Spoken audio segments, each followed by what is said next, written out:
Como vão, Raverins, Racol PC, Shabbat Shalom? Estamos aqui em Erev Shabbat, na véspera de Shabbat, numa sexta-feira, dia 22 de 3 de 2024, segundo o calendário comum, né?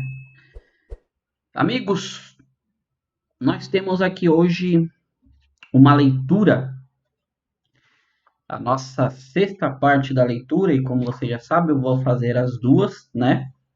Faço aqui as duas, só que eu separo os vídeos, tá bom? E nós estamos terminando aqui a nossa porção de Vaikra, né? Vaikra Moshe, Dabel, e chamou Moisés ali, né, da tenda da reunião e falou, né? E ali Deus começa a falar para ele todas as explicações de como funcionariam ali as expiações, né, as oferendas no Mishkan, tá? E ontem nós falamos sobre a famosa oferenda de pecado, tá? Só que ainda nós não terminamos. Nós vamos terminar aquele pecado e vamos entrar na questão da quinta, né? A Shan, que é a oferenda de culpa, tá? Mas isso aqui na sétima parte. Vamos para a sexta aqui, tá bom? Vamos fazer assim. Como eu disse, essas últimas porções aqui da nossa paraxá, elas repetem bastante para explicar o significado realmente de cada korbanot ali, né? Cada oferenda, cada sacrifício, tá? E nessa aqui eu vou fazer diferente. Eu vou ler com vocês, versículo por versículo, e vamos falando em cima, tá? Para nós nos aprofundarmos aqui sobre alguns comentários de Irache, tá bom? Então vamos lá, vamos aqui. Estamos aqui no livro de Levítico, vamos aqui fazer a leitura do quarto capítulo, no versículo 27. Tá bom, meus amigos? Sem mais delongas, vamos aqui continuar. Diz assim, versículo 27. Vem nefesh, né? Ahatat. Então, se um indivíduo comete uma transgressão, né?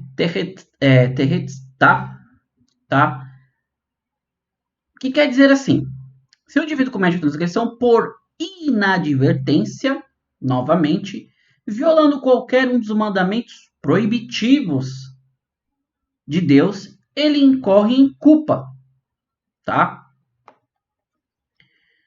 Quando ele se apercebe da transgressão que cometeu, deverá trazer uma cabrita sem defeitos como sua oferenda pelo pecado que cometeu.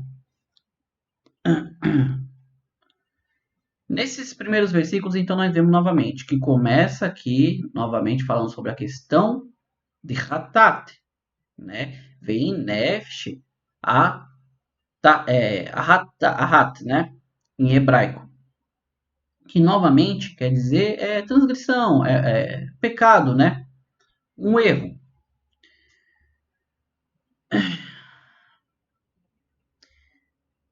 Então ele tem que trazer uma cabrita, tá?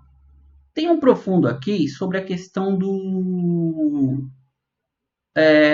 como é que eu posso dizer? Em relação ao animal que era oferecido por pecado, porque nós entendemos aqui nas leituras que todas as oferendas, sacrifício por pecado, tinha que ser um animal fêmea, tá? Isso aí, como eu digo, nós vamos estudar melhor em outros tipos de assunto aqui do canal, mas entendam bem, os animais oferecidos por pecado eram fêmeas, tá? Aí vem ele pressionará a sua mão sobre a cabeça da oferenda do pecado e terá a oferenda de pecado abatida no mesmo lugar em que a oferenda queimada é abatida, que era a oferenda de Olá, né? Aquela oferenda voluntária, tá? O sacerdote pegará do sangue dela com seu dedo e a colocará sobre as protuberâncias do altar das oferendas queimadas, aqui ao do altar, justamente, né, das oferendas queimadas, derramando sobre o restante do sangue na base do altar, que era o altar de cobre do lado de fora, Ontem nós falamos sobre a questão do altar por dentro, né? Do altar de ouro que tinha ali da, do incenso, tá? Ele removerá toda a gordura como fez com a gordura da oferenda de paz, tá?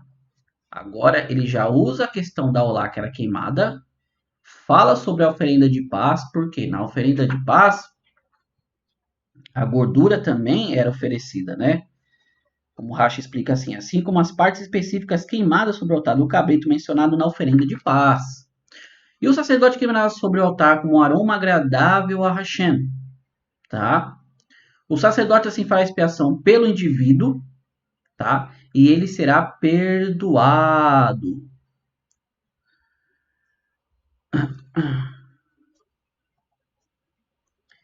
Se ele trouxer um cordeiro como sua oferenda de pecado, será uma fêmea perfeita, né? Então, o que nós vemos aqui novamente, meus amigos, que é justamente uma oferenda de pecado, só que é uma oferenda, o animal é fêmea, tá?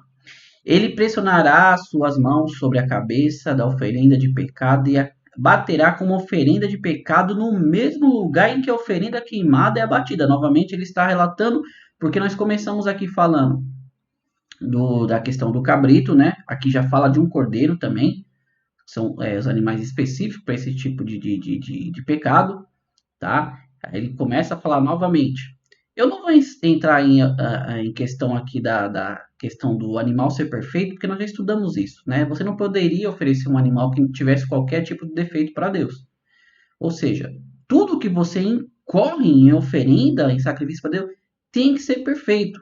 Então, se você hoje, né, como fala a Rocheia, acho que é 14, capítulo 14, versículo 2, 3, me fala a memória, eu coloco aqui, se eu não já coloquei, né, já falei sobre isso, que Rocheia, quando ele profetizou sobre a questão que não teria mais o templo sagrado, então que as nossas oferendas elas seriam então oferendas dos nossos lábios, né, a Hashem, ou seja, as nossas tefilotes, as nossas orações, né? Então você pega, se Deus estava falando para Rocheia, né, Oséia, acho que é em português o profeta, que é nós, como nós não temos mais o templo, nós oferecemos a Hashem as nossas oferendas de louvores, as nossas oferendas de tefilá para Deus.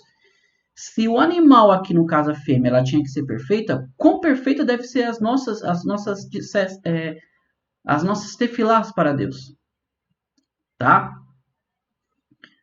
Então vem e fala novamente: o sacerdote pegará a parte do sangue da oferenda do pecado, com seu dedo colocará sobre as protuberâncias do altar, as oferendas queimadas derramando todo o restante do sangue sobre a base do altar.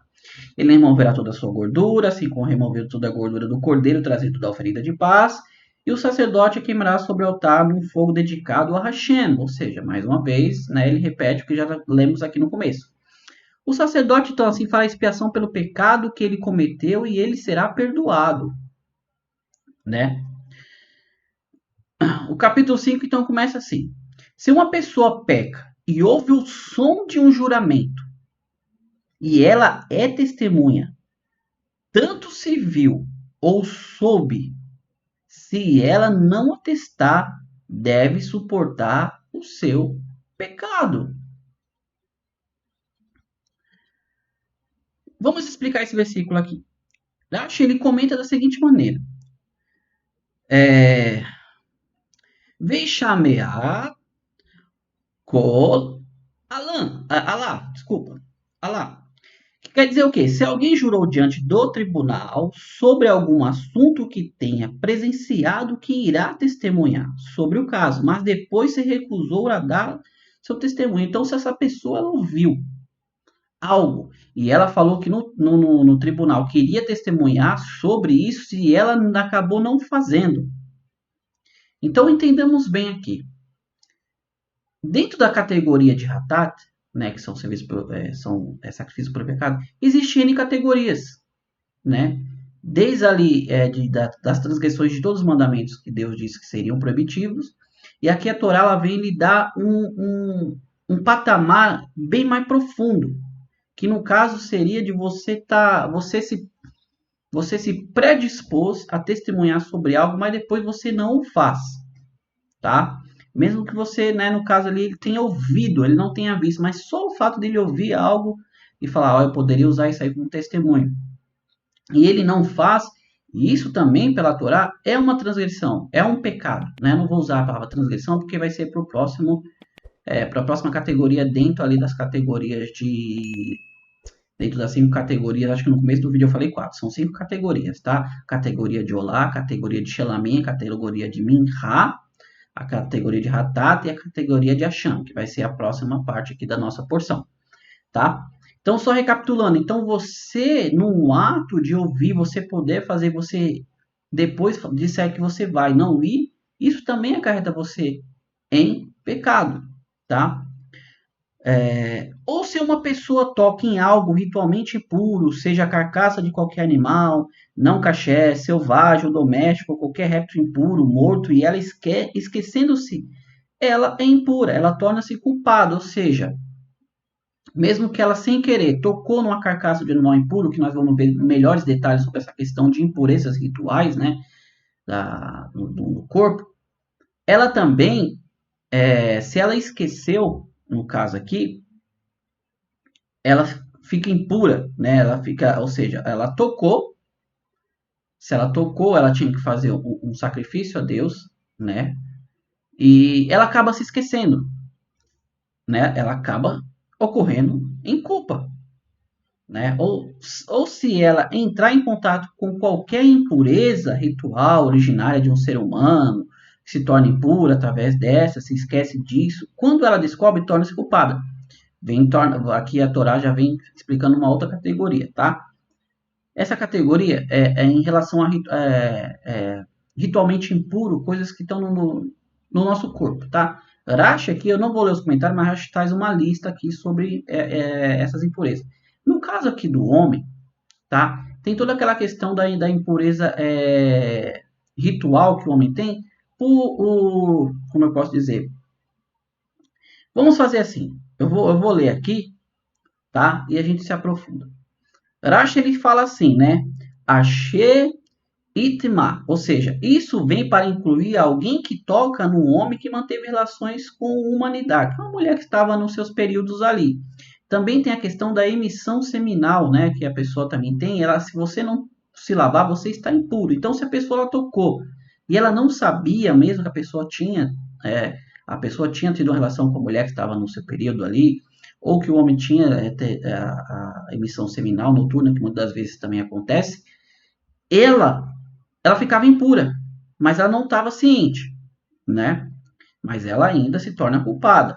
Aí você para e pensa comigo assim, imagina assim a situação, se mesmo a pessoa não sabendo que ela incorreu em algo, um pecado, Deus fala que ela permanece ali ritualmente impura, ela está errada, imagina uma pessoa que ela saiba do que ela fez de errado, o quão maior é, tá? Ou se uma pessoa faz um juramento verbal para o mal ou para fazer bem, não importa o que é expresso no juramento, então o esquece, em qualquer desses casos a pessoa é considerada culpada, tão logo ela descobre o que fez. Ou seja, nós tivemos aqui o caso da impureza, da carniça, tivemos aqui a caso da impureza, do homem, tivemos aqui também a caso da pessoa fazer um juramento e ela acaba se esquecendo, tá? Ela está culpada. Rashi ele vem e fala aqui que, na verdade, essa questão da pessoa fazer um juramento, né, para o mal ou para o bem, fala que não é para uma pessoa, mas está falando em si mesmo, tá? Então, se ela faz vamos ler aqui, para si mesma, ou seja, né, ela jurou, vou comer ou eu não vou comer, ou vou dormir ou não vou dormir. Então ela fez o juramento para ela mesma. Não importa o que é expresso no juramento. Isso vem incluir o juramento em relação ao passado. Isso é, se ela jurou, eu comi, ou se ela não comeu. Ou seja, se lá atrás ela falou, passou os tempos, isso também envolve em culpa. Aí vem aqui, Irache, ele comenta assim, né? Que então ela esquece, né? Ela acaba se esquecendo. E assim ela acaba transgredindo o seu próprio juramento. Em todos esses casos, a pessoa deve trazer uma oferenda denominada Oleveored, tá? Que no caso é um sobe e desce, tá? É uma oferenda cujo valor varia conforme explicado aqui, tá? Aí eu vou ler um adendo aqui que fala assim, ó, Daí vem o motivo do nome que quer dizer sobe e desce, né? Ole veored. Pois nesse caso, o objeto da oferenda depende da situação financeira de quem está oferecendo esse tipo de sacrifício. No entanto, por mentir em um juramento que envolve a negação de um crédito, né, pecuniário, que é uma cobrança de dinheiro, ela não está sujeita a trazer esse tipo de oferenda, mas sim uma oferenda por culpa. Então, o Rashi ele vem aqui e se aprofunda sobre essa questão, tá? Comentando que justamente é uma oferenda de acordo com o grau financeiro da pessoa, com a situação financeira da pessoa. Por isso é chamado de Oled Veored, né? Que sobe e desce, tá?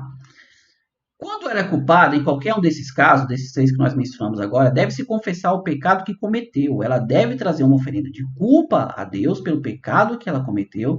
Deve ser uma cordeira, uma cabrita para uma oferenda de pecado. Mais uma vez, fêmea.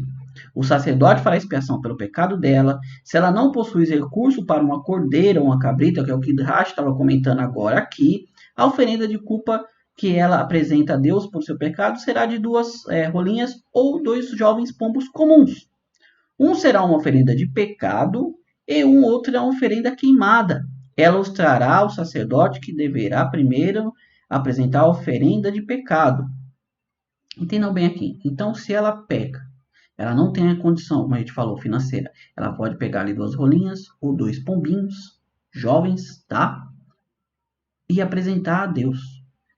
Só que uma dessas oferendas é uma oferenda de pecado e a outra é uma oferenda de olá, que nós já vimos falar que ela era oferenda voluntária, tá? Por que isso? Vamos continuar aqui. Aí ele explica aqui, né, que ele deverá destroncar seu pescoço das costas sem separar, ela aspergirá do sangue da oferenda do pecado sobre a parede do altar, e o restante do sangue será derramado sobre a base do altar. Ela é uma oferenda de pecado. Ela sacrificará o segundo pássaro como uma oferenda queimada, de acordo com a lei. O sacerdote fará expiação por ela pelo pecado que cometeu. Ela será perdoada. E aqui termina a nossa 6ª porção. Então, nós entendemos aqui que, primeiro, né, a pessoa ela faz a oferenda pelo pecado. Sempre você tem que arrumar o seu erro primeiro para você depois oferecer uma oferenda de agrado, né? Rashi ele até faz uma alusão aqui como um rei, faz como se fosse uma comparação justamente a um rei, tá? Quando você vai apazigua, né, a fúria do rei pelo seu erro. Depois você o presenteia, ou seja, primeiro você oferece o sacrifício de pecado e depois você oferece a Odiolá, que era a oferenda voluntária. Então você apazigua a fúria do rei e depois você o presenteia, tá bom? Amigos, assim, nós não temos muito o que comentar sobre essa questão, como nós dizemos, já terminamos aqui o versículo, por quê? Como vocês viram comigo aqui, são 3 passos de pecados que também são involuntários. Você acaba não sabendo se você errou, se você pecou, e quando você cai na sua consciência essa culpa, você vai e oferece para Deus, tá? Lembrando mais uma vez que tem que ser fêmea, tá bom? Então vamos ficar com essa parte aqui, e agora nós vamos fazer a segunda parte, tá bom? Então vamos dar continuidade aqui. Mais uma vez, eu agradeço a sua participação, né? Você é novo no canal, você se inscreva, deixe um like, compartilhe seu conteúdo para você se achou que ele é relevante, você gostou?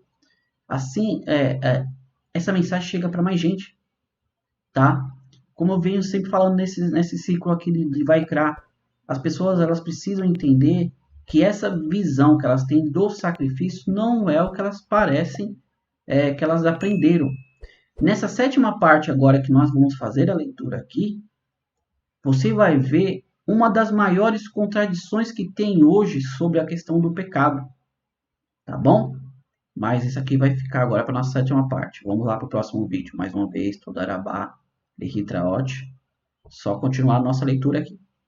Vamos lá.